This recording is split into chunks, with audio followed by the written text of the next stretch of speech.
मैं सब याकूब। आप देख रहे हैं world real reaction YouTube channel. Video अच्छे लगे चैनल को लाइक शुरू कर दें। तो चलते हैं आज की वीडियो स्टार्ट है। अयोध्या राम मंदिर आफ्टर 550 साल पीएम मोदी अयोध्या विजिट पाकिस्तान। तो देखते हैं पहले वीडियो, फिर देते हैं इस पर रिएक्शन। भारत ने आबादी के लिहाज से चाइना को क्रॉस कर लिया है। भारत की आबादी 1.42 बिलियन हो गई है और चाइना इज स्टिल ऑन 1.41 उनके बिलियन पर है। यहाँ पे ये जरूर बताना चाहूंगा कि भारत की तरक्की का सीक्रेट जो है, चाइना ने वहां पे बच्चों पर पाबंदी लगाई थी, सिर्फ वन चाइल्ड पॉलिसी थी। अभी रिसेंटली कुछ अर्सा पहले उन्होंने पाबंदी खत्म की, लेकिन भारत की तरक्की का सीक्रेट उनकी पढ़ी लिखी मिडिल क्लास है, उनके यूथ जो पढ़ी लिखी है। और मैं हमेशा ये कहता हूं कि भारत के साथ रिलेशनशिप के बगैर आप सरवाइव नहीं कर पाएंगे, आप तरक्की नहीं कर पाएंगे। लेकिन इस तरह की चीजों के साथ आपके रिलेशनशिप बेहतर नहीं होंगे। उनको सबसे बड़ा इतराज आप पे ये है कि आप स्टेट स्पॉन्सर्ड टेररिज्म का है। आपको ये बताना होगा कि state is not involved in any kind of terrorism. तो वो जो चाहते हैं हाफिज सईद, एक बहुत बड़ा मसला है और ये टाइमिंग बड़ी सेंसिटिव है। टाइमिंग सेंसिटिव इसलिए है कि दुनिया के ऊपर इस वक्त जो है ब्लॉक जो है चेंज हो रहे हैं थोड़े बहुत। भारत के रिलेशनशिप अमेरिका के साथ थोड़े थोड़े खटाई का शिकार हुए। इसी वजह से आपके आर्मी चीफ 2 हफ्ते यहां पे रह के गए हैं। उसके जवाब में डॉक्टर जयशंकर रशिया गए हैं। और आपने जिस तरह खुद अभी फरमाया था कि पुतिन साहब ने भारत को कंग्रेचुलेशन कहा है। America has lost their title being super power. जिस तरह आपने देखा होगा कि सऊदी अरेबिया और ईरान की सुलह बीजिंग में हुई थी। आपने देखा होगा कि यूक्रेन की बातें टर्की में होती हैं और इस वक्त गाजा की बातें सारी की सारी कतर में हो रही हैं।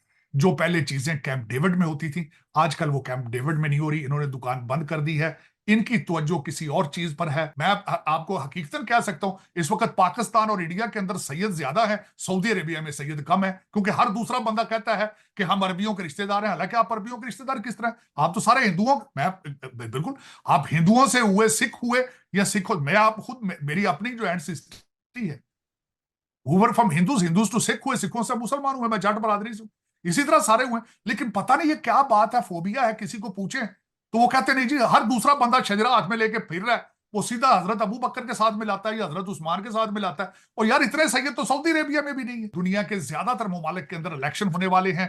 उन्होंने इसका मिसाल इस तरह दी है कि दुनिया की सबसे ओल्डेस्ट डेमोक्रेसी अमेरिका, यहां भी इलेक्शन हो रहे हैं। दुनिया की सबसे बड़ी डेमोक्रेसी तादाद के लिहाज से पॉपुलेशन के, भारत, वहां भी इलेक्शन हो रहे हैं। दुनिया में इस वक्त सबसे ज्यादा सेंसिटिव और छोटी जगह ताइवान, उसमें वहां भी जनवरी के अंदर इलेक्शन हो रहे हैं। बांग्लादेश के अंदर इलेक्शन हो रहे हैं और और बड़ी दुनिया कंट्रोवर्सी और दुनिया की सबसे मजबूत डेमोक्रेसी पाकिस्तान में भी इलेक्शन होने वाले हैं। मैंने पाकिस्तान का नाम चॉइस अब जानबूझ के इसलिए नहीं लिया क्योंकि वहां पे इलेक्शन से पहले आपके रिजल्ट आ चुके हैं। जी तो दोस्तों, मैं हूं सुहेब चौधरी और आप देख रहे हैं मेरा और आपका YouTube channel real entertainment TV. सबसे पहले तो मेरी तरफ से आप सबको हैप्पी न्यू ईयर। और मैं ये चाहूंगा कि जितने भी लोग देखने वाले हैं, बल्कि दुनिया में जितने भी इंसान मौजूद हैं, ये साल उनके लिए बहुत बेहतर और बेहतरीन गुजरे। आज हमारे साथ साजिद तारड़ साहब मौजूद हैं और ये वीडियो बहुत ही इंटरेस्टिंग और स्पेशल इसलिए होने वाली है कि 2023 में क्या अचीवमेंट की इंडिया ने, क्या अचीवमेंट की पाकिस्तान ने, क्या खोया इंडिया ने, क्या पाया, क्या खोया पाकिस्तान ने। और 2024 में इंटरनेशनल लेवल पे जो प्रेडिक्शन की जा रही हैं, आज इस प्रोग्राम में हम पाकिस्तान को लेकर और इंडिया को लेकर कुछ प्रेडिक्शन करने वाले हैं। साजिद तारड़ साहब हमारे साथ मौजूद हैं, इनसे बात करेंगे। और भी बहुत सी ऐसी चीजें हैं। और बड़ी बात कि पाकिस्तान में हैप्पी न्यू ईयर के हवाले से अगर बात करें, न्यू ईयर नाइट की सेलिब्रेशन पे बैन रहा, क्या वजह है बैन करने की, इन चीजों पे बात करेंगे। अस्सलाम वालेकुम सर। वालेकुम सलाम, थैंक यू चौधरी साहब। और आपके देखने वालों को बिलखसूस नए साल की बहुत बहुत मुबारक। और मैं हम्बल रिक्वेस्ट करूंगा कि जो मेरा मैसेज होता है कि बगैर किसी रंग और नस्ल के एक दूसरे से मोहब्बत का पैगाम जो है, मोहब्बत के जरिए आगे बढ़ा जाए। और दुआ करें 2024 में इंसानियत की जो के ऊपर जो मुश्किलात हैं उनमें कमी आए। बिल्कुल ऐसा ही है ये, यानी कि सिर्फ पाकिस्तान इंडिया या ऐसा नहीं, पूरी दुनिया के जो इंसान है उन सब के लिए से बेहतरीन साल हो सर। मेरी भी यही ख्वाहिश है, यही दुआ है सर। बहुत सी ऐसी चीजें हैं। तो बहुत दिनों बाद आपसे बात करने का मौका मिला। ऑडियंस के भी बहुत से कमेंट थे कि साजिद तारड़ साहब से इस टॉपिक पे बात की जाए, इस टॉपिक पे बात की जाए, इस टॉपिक पे बात की जाए। बहुत से ऐसे टॉपिक्स थे, लेकिन जाहिर बात है टाइम को देखते हुए दो तीन चीजें हैं। एक तो पाकिस्तान में न्यू ईयर नाइट की जो सेलिब्रेशन है वो बैन की गई, उसका क्या मकसद है उसके ऊपर बात करेंगे। उसके अलावा रशियन प्रेसिडेंट पुतिन ने अभी इंडिया के लिए न्यू ईयर की ग्रीटिंग्स की उसके ऊपर बात करेंगे। इसके अलावा क्या अचीवमेंट रही पाकिस्तान की, क्या अचीवमेंट रही इंडिया की, उसके ऊपर बात करेंगे और प्रेडिक्शन के हवाले से बात करेंगे। सर पहले तो ये बताइएगा, क्या समझते हैं कि 2024 का जो साल है वो कैसा गुजरेगा इंडिया के लिए, पाकिस्तान के लिए? इलेक्शन भी है दोनों दोनों जगह पे।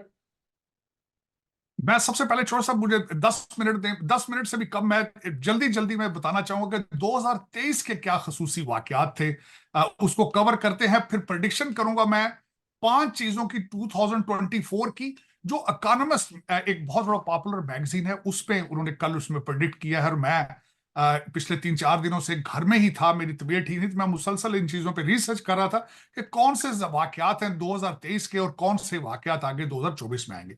सबसे पहले तो मैं शुरू करना चाहूंगा कि तुर्की के अंदर सबसे बड़ा जलजला आया था। 44,000 लोग वहां जो मारे गए थे, और तकरीबन 15,000 लोग मारे गए थे सीरिया के अंदर। लेकिन उसमें सिग्निफिकेंस बात जो मैं जिसका सबसे ज्यादा मैं नाकिद होता हूं वो ये है कि करप्शन इन्वॉल्व थी, कमजोर बिल्डिंगें थी, पैसे लेके उनको लाइसेंस दिए गए थे, और उस पे ज्यादातर लोग जो है वो मरे थे। दूसरी मैं जो चीज बात बताना चाहूंगा, भारत ने आबादी के लिहाज से चाइना को क्रॉस कर लिया है।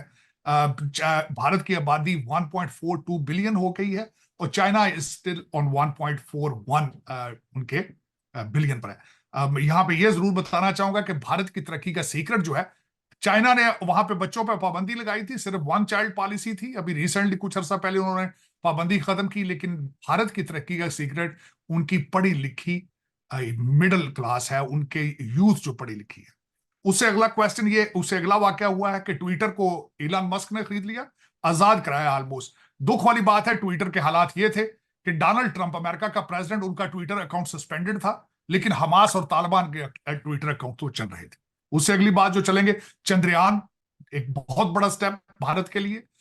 ना सिर्फ वो चांद पे गया, उसने नेशनलिज्म को प्रमोट किया, उसको पूरी कौम का मोराल जो है वो बूस्ट हुआ। वो सबसे बड़ा फायदा भारत को उसका ये हुआ। उसके बाद मैं अगले स्टेप पे चलना चाहूंगा कि भारत को G20 ने बड़ा बूस्ट किया। G20 आया और पूरी दुनिया के स्क्रीन पर आया। मोदी साहब ने, हालांकि उसमें जो है वो प्रेसिडेंट शी और बाइडन ने शिरकत नहीं की, लेकिन अफ्रीकन यूनियन को उसके अंदर मेंबरशिप दी गई। उसके बाद यूक्रेन की जंग के हालात थे उसमें, उसके बारे में। उसके बाद हमास का जो अटैक है। अगला बात जो जमीन के ये पिछले 12 महीने, पिछले साल के जमीन के गर्म तरीन महीने शुमार होते हैं। 1.3 डिग्री जो है वो दुनिया का जो टेम्परेचर है ऊपर गया। यूके के हवाले से लंदन में पहली दफा वेस्ट एंड के ऊपर रमजान में 30,000 लाइटें लगाई गई, और उसका क्रेडिट सादिक खान साहब को जाता है। उससे अगली बात जब हम आगे चलेंगे, चाइनीज करेंसी ने अमेरिकन डॉलर को बीट किया पहली दफा अपने ट्रेड में, और जो उनका वहां पे ट्रेड था उसके हवाले। फिर एक हादसा हुआ, एक पहली दफा 3D के जरिए जो टाइटैनिक था उसकी तस्वीरें ली गई। लेकिन इसी साल 2023 में एक आबदोज जो है टूरिस्ट को साथ लेके नीचे गई, और वो नीचे ही फंस गई, और उसमें 2 पाकिस्तानी भी मारे गए। ये एक बहुत बड़ी खबर थी। अगली खबर ये थी कि जापान के अंदर उनकी जो 10% पॉपुलेशन है वो 80 साल से ज्यादा की है। इसका मतलब ये है कि दुनिया के अंदर अद्वियात और दूसरे चीजों के साथ लाइफ एक्सपेक्टेंसी जो है वो बढ़ रही है। उससे अगली बात जो मैं करना चाहूंगा कि चंद्रयान के बाद युद्धया जो है उसको सूरज पर भेजा गया, स्पेस के अंदर स्पेस स्टेशन बनाने की बातें की गई। उसके बाद चैट जीपीटी को लॉन्च किया गया। उससे अगली खबर जो मैं बताना चाहूंगा कि अमेरिका के अंदर 7 बड़ी कंपनियां बैंकरप्ट हो चुकी हैं। चाइना इस वक्त उनकी इकोनॉमी स्लगिश है। और उसके बाद जो और चंद खबरें हैं, जिसमें एक मैं बताऊं, मोदी साहब दुनिया के सबसे पॉपुलर लीडर बने, 20 मिलियन उनके सब्सक्राइबर हैं इस वक्त यूट्यूब के ऊपर। उसके बाद Indian stock exchange first time 4 trillion को उनकी वर्थ जो है 4 ट्रिलियन से बढ़ गई है। ये एक बहुत बड़ी खबर थी इस 2023 की। और उसके बाद जो अगली बात है जो मैं बताना चाहूंगा पाकिस्तान के हवाले से, और बल्कि एक्सपेक्टेशंस भी मैं बताना चाहूंगा कि हम अगले साल क्या प्रेडिक्ट करेंगे। भारत के अंदर जवान, पठान और एनिमल 3 मूवीज जो है उन्होंने रिकॉर्ड कायम किया, ये एक खबर थी। उसके बाद ये है कि हाफिज सईद को ऑफिशियल तौर पर भारत ने जो है वो पाकिस्तान से उसकी डिमांड कर दी है। ज़ाहिरा बलोच साहबा है हमारे फॉरेन ऑफिस की, उन्होंने उसके ऊपर उसका जवाब दिया जो कि मुकम्मल तौर पर सेटिस्फैक्टरी नहीं था। उन्होंने कहा एक तो हमारा मुआहदा नहीं है, हम नहीं दे सकते। दूसरा उन्होंने कहा जो भारत ने उनके ऊपर इल्जाम हाफिज सईद पे लगाया वो क्या सराइयों पर मबनी है। और तीसरा उन्होंने कहा है कि मनी लॉन्ड्रिंग का इल्जाम है उनके ऊपर। लेकिन इस पे थोड़ा सा मैं बोलना चाहूंगा चोई साहब, हाफिज सईद का मसला जो बड़े अरसे से है, मुंबई अटैक का उनके ऊपर इल्जाम है। यहाँ पे कंफ्यूजन है हमारी एडमिनिस्ट्रेशन की तरफ से। नवाज शरीफ साहब जो कि हमारे प्राइम मिनिस्टर बन रहे हैं, मुसलसल जब से आए हैं तो वो कहते हैं भारत के साथ हम रिलेशनशिप ठीक करेंगे।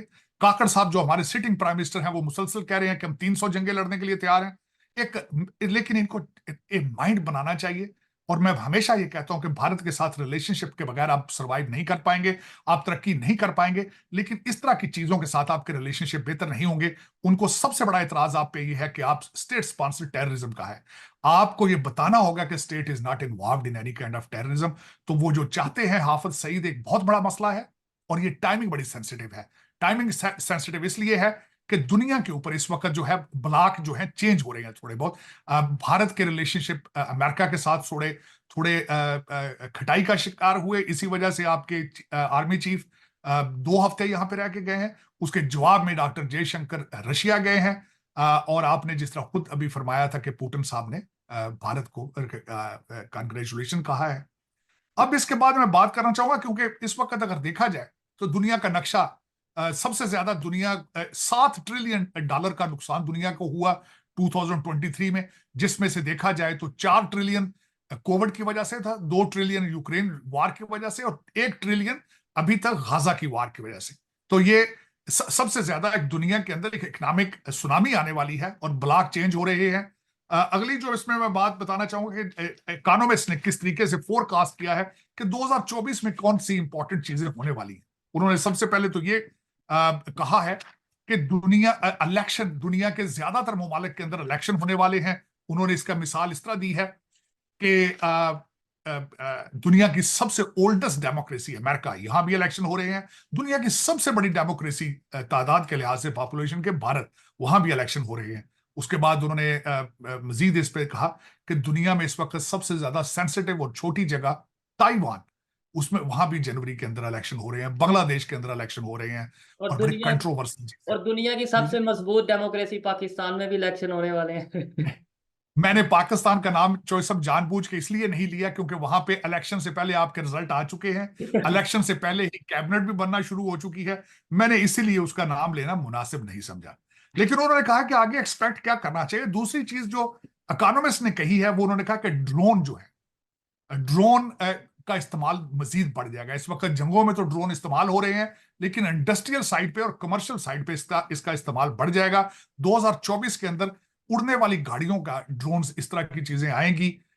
इसके बाद टैक्सी सर्विस शुरू होने वाली है और ये 2024 में होगा। तीसरी चीज उन्होंने प्रेडिक्ट की है कि आर्टिफिशियल इंटेलिजेंस का इस्तेमाल वो भी मजीद बढ़ेगा और उसके रूल्स रेगुलेशंस हमें एस्टेब्लिश करने पड़ेंगे। इस वक्त आर्टिफिशियल इंटेलिजेंस का सबसे ताकतवर इस्तेमाल इजराइल कर रहा है। वहां उन्होंने एक सिस्टम एस्टेब्लिश कर रखा है जिसका नाम द गॉस्पेल है। वो तकरीबन 300 से 350 टारगेट डेली बेसिस पे तैयार करते हैं आर्टिफिशियल इंटेलिजेंस की मदद से और उससे वो निशाना बनाते हैं और लोग वो जिस तरीके से वो अपना इस्तेमाल करें।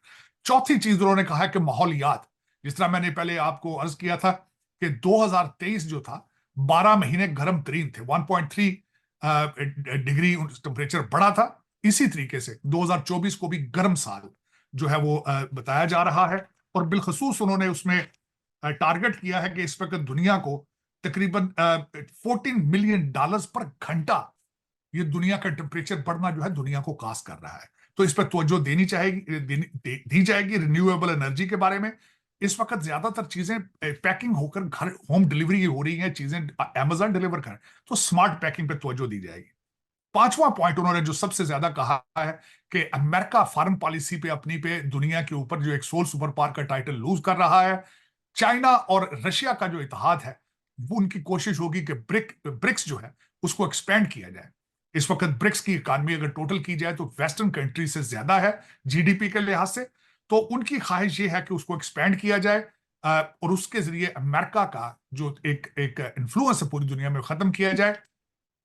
उनकी नजर में आईएमएफ जो है वो गरीब मुल्क जिस तरह के पाकिस्तान है उनको पैसे देकर अपना इंटरेस्ट प्रोटेक्ट करता है, उसका इन्फ्लुएंस बढ़ता है, तो वो उसके मुकाबले पे आना चाहते हैं। इस वक्त अगर देखा जाए तो ये वाकई उनकी बात ठीक है। America has lost their title being a super power. जिस तरह आपने देखा होगा कि सऊदी अरेबिया और ईरान की सुलह बीजिंग में हुई थी। आपने देखा होगा कि यूक्रेन की बातें टर्की में होती हैं, और इस वक्त गाजा की बातें सारी की सारी कतर में हो रही। जो पहले चीजें कैंप डेविड में होती थी, आजकल वो कैंप डेविड में नहीं हो रही। इन्होंने दुकान बंद कर दी है, इनकी तवज्जो किसी और चीज पर है। उनकी America is losing the grip in every field. इनके अपने इंटरनल इंतशार इतने हैं कि आप सोच नहीं सकते। इस वक्त डोनाल्ड ट्रंप साहब की पॉपुलैरिटी इज राइजिंग, लेकिन अफसोस के साथ ये मैं कहूंगा कि अब इस डेमोक्रेट पार्टी को पता है कि अगर इलेक्शन फेयर कराए जाएं तो डोनाल्ड ट्रंप साहब इलेक्शन जीत जाएंगे, लेकिन उनको बैलेट से, उनका नाम बैलेट से हटाए जाने के लिए पूरा जोर लगाया जा रहा है। और कर कौन रहे हैं? उनको हम यहां पे कहते हैं अनइलेक्टेड रूलिंग एलीट, जिसको एस्टेब्लिशमेंट भी अब कह सकते हैं। तकरीबन 30 स्टेटें हैं जो इस वक्त इंटरेस्ट ले रही हैं कि डोनाल्ड ट्रंप साहब का नाम इलेक्शन बैलेट पे ही ना आ सके। तो ये एक जमहूरियत की एक तजलील है। और मेरे ख्याल में भी, मैं बहसीत स्टूडेंट ऑफ पॉलिटिकल साइंस चौधरी साहब देख रहा हूं democratic values are in decline मुसलसल, और authoritarianism is on the rise. Establishment जो है हर मुल्क के अंदर, ना सिर्फ अमेरिका, दुनिया के हर कंट्री के अंदर उनकी ग्रिप जो है वो बढ़ती जा रही है। करप्शन जोरों पर है, कमीशन लेना जोरों पर है। एवरेज जो जनरल मैसेज हैं जिनको आप वोटर्स कह रहे हैं, टैक्स पेयर कह रहे हैं, वो उनका नुकसान है। और यही एक दुनिया का अलमिया है कि हम डेमोक्रेसी को रिफॉर्म नहीं कर पाए टाइमली फैशन पे, या कोई ऐसा नया सिस्टम इजाद नहीं कर पाए जिसके जरिए सिविल राइट्स और ह्यूमन राइट्स उनको प्रोटेक्ट किया जा सके। आज आप देख लें इसराइल के अंदर जो हो रहा है, तकरीबन 2000 लोग डेली बेसिस पे मारे जा रहे हैं। 1.9 बिलियन मुसलमान जो है वो एक इबरत का निशान बन चुके हैं। आखिर में ये कहूंगा, पाकिस्तान के हवाले से आपने कहा था, मेरे जहन में एक दो इशार हैं, अगर आप इजाजत दें जी तो जी। मैं वो अर्ज करना चाहूंगा। मेरे एक फेवरेट पोएट है पाकिस्तान में जिनको कहा जाता है जॉन एलिया। पाकिस्तान में उन्होंने पाकिस्तान के हवाले से जो एक शेर है वो बड़ा मुझे बार बार मेरे जहन में गुजरता है। वो कहते हैं, मैं बहुत अजीब हूं, इतना अजीब हूं कि बस, मैं बहुत अजीब हूं, इतना अजीब हूं कि बस खुद को तबाह करके मलाल भी नहीं। तो ये हमारे हालात हैं कि हमने अपना मुल्क 76 साल में जला के राख कर दिया है, लेकिन मिलाल मलाल नहीं तक है। नहीं। हमारा कोई फ्यूचर नहीं। बेट कर सकता हूं कि आपने पाकिस्तान सिर्फ फाइलों में बनाया था, एक धोखा दिया गया है लोगों को भारत से बुला के, इसके बंटवारा करके आपने उनके साथ धोखा किया है। आज भी आप उनको महाजरीन कहते हैं, आज भी आप उनको सेकंड क्लास सिटीजन कहते हैं। और आपने जो एक कायदे आजम का ख्वाब था, आज एक मिनट के लिए सोचें, कायदे आजम मोहम्मद अली जिन्ना आज अगर जिंदा होते तो वो क्या करते? आपने इस पाकिस्तान के साथ क्या नहीं किया 76 सालों में? शर्मिंदगी शर्मिंदगी शर्मिंदगी, इससे अलावा कुछ भी नहीं। ठीक है सर, आपने बड़ी जबरदस्त बातें की, बहुत सी चीजें मेरे लिए सीखने वाली थी, देखने वालों के लिए सीखने वाली थी, लेकिन दो तीन सवाल मेरे माइंड में। एक तो आपने बोला कि पूरी दुनिया के जितने भी कंट्रीज हैं वहां पे एस्टेब्लिशमेंट जो सी है उसकी पावर बढ़ती जा रही है, सिविल मिलिट्री बैलेंस नहीं है। इस तरीके से क्या कहेंगे, पाकिस्तान में तो जो चीजें हैं सबके सामने हैं। आपने अमेरिका की बात बताई, वहां पे भी। इंडिया में हमें कोई ऐसी एग्जाम्पल देखने को मिलती नहीं है, दूर दूर तक मुझे ये चीज नहीं नजर आती कि वहां पे एस्टेब्लिशमेंट कोई इन्वॉल्वमेंट करती है। आप इसके ऊपर क्या कहना चाहेंगे? और एक दो क्वेश्चन हो रहा है वो मैं आपसे करूंगा। देखिए चौधरी साहब, इस वक्त भारत के अंदर मैं बिल्कुल, मैं आपको हमेशा कहा है, भारत के अंदर मैं डेमोक्रेसी के बारे में बात करना चाहूंगा। चौधरी साहब, डेमोक्रेसी सिर्फ वहीं सक्सेसफुल होती है जहां पे लोगों को पता हो कि ये डेमोक्रेसी लेजिस्लेशन है क्या, वोट की वैल्यू क्या है। भारत की तरक्की का सीक्रेट मैं बताना चाहता हूं कि मुसलसल वहां पे ये सिस्टम चलता रहा है, मुसलसल चलता रहा है। इलेक्शन होते हैं जैसे भी हो, चाहे वो जाली हो असली हो जैसे हो, बार बार जब जो चीजें होती हैं तो फिर वो रिफाइंड हो जाती हैं। मैं उसमें जमहूरियत की कामयाबी का एक उसको सराहूंगा। हो जाहिर करप्शन वहां भी होगी, ह्यूमन जिबिलत का ये ह्यूमन नेचर है कि जो करप्शन होती है, जब भी उसको अपॉर्चुनिटी मिलती है तो वो करप्शन करता है। पंजाब की मिसाल ले लें, आम पार्टी आ गई है वहां, बीजेपी नहीं रोक सकी उसको, अब आगे आएंगे तो रोकेंगे चलेंगे। अब मैं जो बात करना चाहूंगा कि उनकी तरक्की का सीक्रेट क्या है, वहां भी एस्टेब्लिशमेंट है, स्ट्रांग है, और इस वक्त मोदी साहब की ग्रिप है एस्टेब्लिशमेंट पर, इसमें कोई शक नहीं है। लेकिन उसकी वजह मैं बताना चाहता हूं, मुल्क की तरक्की का सीक्रेट क्या है। वहां पे बीजेपी है, पहले वहां पे कोलिशन गवर्नमेंट्स आती रही हैं, मखलूत गवर्नमेंट्स आती थी जिसमें कांग्रेस आती थी, वो डिलीवर कुछ नहीं कर पाते थे। दुनिया में जहां भी जमहूरियत, जहां एक एक मखलूत गवर्नमेंट होगी, वहां कुछ भी तरक्की नहीं हो। मैं उसकी मिसाल आज अमेरिका की दूंगा। कांग्रेस के अंदर डेमोक्रेट है, सेनेट के अंदर रिपब्लिकन है, कुछ भी नहीं हो रहा है बिल्कुल। प्रेसिडेंट साहब तो वैसे ही वो है ही नहीं इस काबिल के वो मुल्क को लीड कर सके। भारत की तरक्की का सीक्रेट मैं बताना ये चाहूंगा कि मोदी साहब पहली दफा भारतीय जनता पार्टी एक 2/3 मेजोरिटी लेकर आई, और उन्होंने फिर और उसके चाहे उनके ऊपर हिंदुत्व का इल्जाम हो, चाहे कुछ भी हो, मैं बल्कि ये कहूंगा कि हिंदुस्तान में मेजोरिटी किन की है, हिंदुओं की है, तो जाहिर है वो उनको, उनके लिए वो पॉपुलर है। मैं हमेशा ये कहता हूं कि पाकिस्तान को या किसी मुल्क को भी मोदी साहब जैसा लीडर चाहिए, क्योंकि नेशनलिस्ट है वो। यहां पे अगर मोदी साहब नेशनल ना होते तो भारत के हालात खराब हो जाने थे आज। लेकिन एक तो वो नेशनलिस्ट है, दूसरा उनके पास पावर है, तीसरी ये बात है उनके पास स्ट्रॉन्ग टीम है। देखिए ना, उन्होंने डॉक्टर जयशंकर हैं, उनकी मिसाल मैं मेरे सामने वो ग्रुप हुए हैं वो।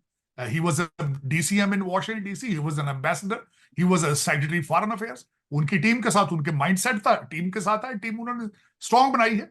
देखिए टाइमिंग है, चीजें हैं, सारा कुछ भारत की जो सारी चीजें मैं देखता हूँ उसके उसके साथ टाइमिंग भी शामिल है उनकी। उसमें इंडियन इंस्टीट्यूट ऑफ टेक्नोलॉजी का बहुत एक हिस्सा है।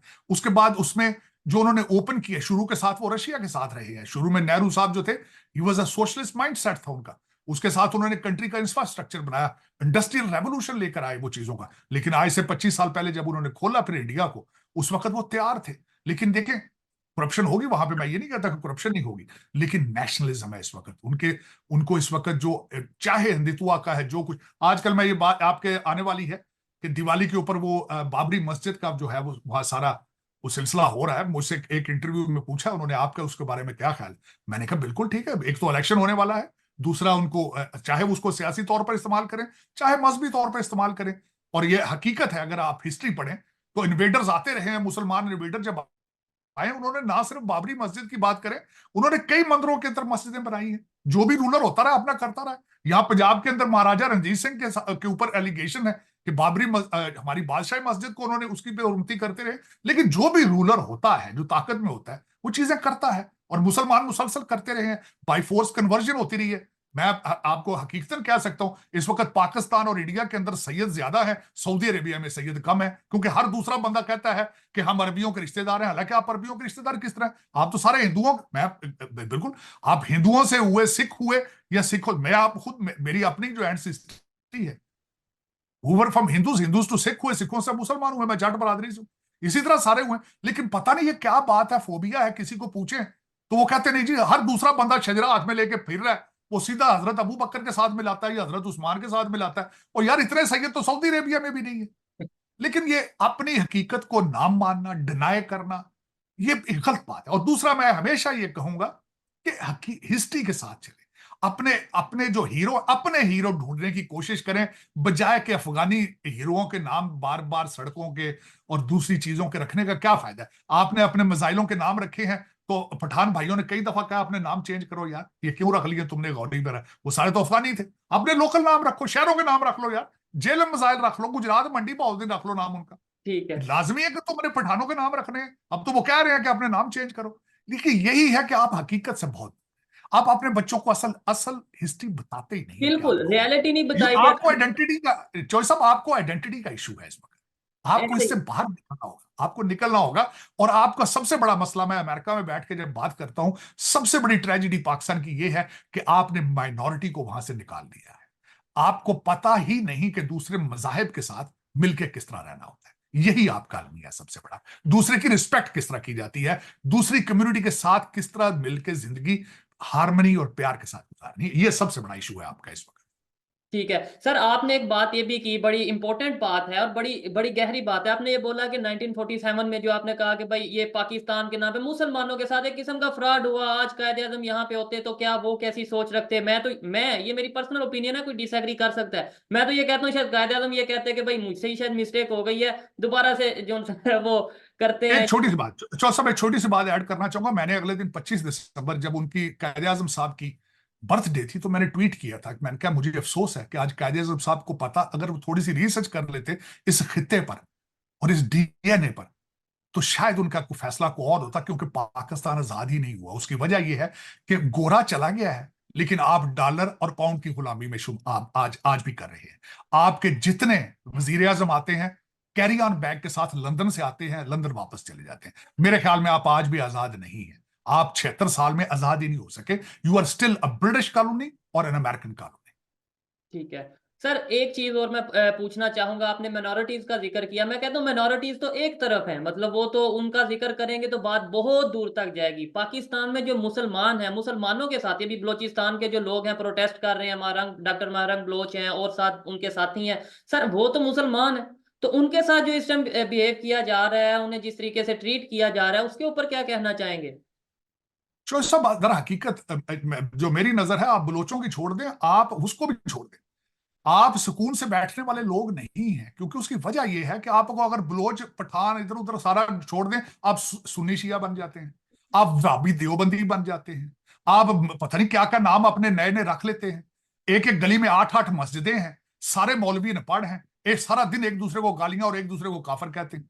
तो दर हकीकत ये, क्योंकि आपको, जिस तरह मैंने बताया, आपको आइडेंटिटी का इशू है, तालीम का इशू है, आप चैनलाइज नहीं हो सके, तालीम याफ्ता नहीं हो सके, और आप सिर्फ डंडे के नीचे रहने वाली कौम है। और डंडा पता नहीं चल नहीं रहा आजकल भी। आपके आर्मी चीफ साहब ने 2-3 स्टेटमेंटें दी हैं कुछ लौंडे लपाड़ों के बारे में कि इनको रोका जाए, ये मुल्क को ऑनलाइन बैठ के बैंकरप्ट कर रहे हैं सुबह शाम। दूसरा उन्होंने कहा कि मैं माफिया के खिलाफ जंग करूंगा। पर कब करेंगे? मसला तो ये है कि ब्लीडिंग हो रही है, ब्लीडिंग हो रही है। मरीज आपका इमरजेंसी रूम में पड़ा है, मरने वाला है। आप वादा कर रहे हैं कि हम करेंगे, इसको कल लगाएंगे, इसको ब्लड कल देंगे। आज मरने वाला है, उसको आज ही रोकें। उसके हालात 76 साल हो गए, डंडा फेरे आप इनके ऊपर। और पीटीआई के ऊपर डंडा फेरा, फेर सकते हैं आप, आपकी ताकत है इतनी मौजूद। करप्शन को क्यों नहीं हाथ डालते आप? जो भी करप्ट आदमी होता है बाहर आके कहता है कि 9 मई की मजम्मत की है और वो और पाक फौज जिंदाबाद, अरबों की करप्शन साफ है। ये तो इस तरह तो नहीं कंट्री चलते ना। ये आपको सीरियस होना पड़ेगा इसके बारे में। ऐसे ही, और जो चीफ साहब ने स्टेटमेंट दी है कि भाई सोशल मीडिया पे बहुत से ऐसे लोग हैं और मतलब कुछ लोगों की तरफ इशारा किया, मैं ये कहना चाहूंगा कि जो भी वाकई तहकीक की जाए, देखा जाए, जो पाकिस्तान के लिए नासूर हैं, जो पाकिस्तान का इमेज खराब कर रहे हैं, जो पाकिस्तान में क्रिटिसाइज तो क्रिटिसिज्म कर रहे हैं लेकिन प्रोडक्टिव कंस्ट्रक्टिव क्रिटिसिज्म नहीं है, उनके ऊपर वर्क किया जाए। लेकिन जब आवाज को दबाया जाएगा, महरंग बलोच जैसी आवाज को दबाया जाएगा, जब असदूर जैसी या और बहुत से ऐसे नाम हैं उनकी आवाज को दबाया जाएगा, तो शायद फ्रीडम ऑफ स्पीच के ऊपर भी एक सवालिया निशान होगा। मैं ये समझता हूं कि पाकिस्तान में बहुत से सारे इशू हैं, बहुत से इश्यूज हैं, हमें उनके ऊपर बात करने की जरूरत है, हमें सीखने और समझने की जरूरत है। और 2024 में मेरा अपना ये विजन है, मैं इरादा करता हूं as a Pakistani, as a एक ह्यूमैनिटी के तौर पे मैं इरादा करता हूं कि जहां पे मुझे कुछ गलत होता नजर आएगा पाकिस्तान में, मैं उसके ऊपर आवाज जरूर उठाऊंगा, चाहे उसके लिए मुझे अपना मतलब किसी भी किस्म के नुकसान का सामना करना पड़े। मैं ये इरादा करता हूं, तहैया करता हूं और अपने आप से वादा करता हूं, क्योंकि मैं ये समझता हूं जब तक हम पाकिस्तान के लिए आवाज नहीं उठाएंगे तब तक पाकिस्तान बेहतरी की तरफ नहीं जाएगा। जब तक शिया सुन्नी, हिंदू मुस्लिम इस तरह के इश्यूज में हम फंसे रहेंगे तब तक पाकिस्तान कभी डेवलपमेंट की तरफ नहीं जा सकता। सर लास्ट में 1-2 मिनट में आप क्या कहना चाहेंगे? क्या इंडिया पाकिस्तान के रिलेशन 2024 में बेहतरी की तरफ जाते नजर आ रहे हैं? कोई थोड़ी उम्मीद, क्योंकि इंडिया में भी इलेक्शन होंगे, पाकिस्तान में भी इलेक्शन होंगे, नवाज शरीफ साहब भी आ रहे हैं, कोई एक्सपेक्टेशन है?